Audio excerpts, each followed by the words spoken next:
Anytime we have fewer children in Head Start, fewer poor children, fewer children with special needs getting the services they need, none of that's good for children or families. When you look at what Head Start does, Head Start, its function is to give a head start to students who would otherwise enter the public school system disadvantaged.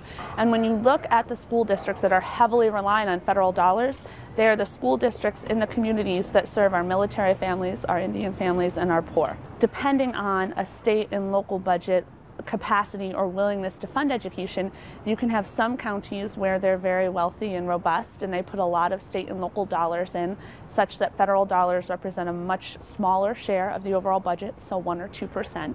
And you'll have some communities where they're just fiscally strapped. The recession still has its hands around their local economy and they're unable to put in state and local revenues.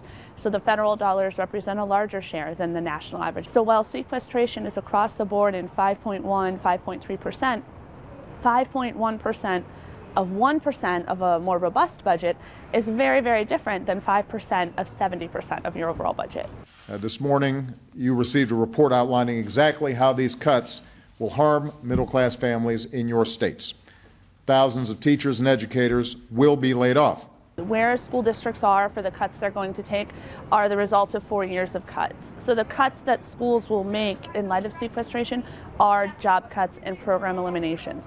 For schools, the cuts will come on Friday, but in terms of when they will play out in schools, when schools will feel the pinch, with the exception of one federal program, all K-12 programs, those dollars won't be in schools for the pinch to be felt until the 13-14 school year.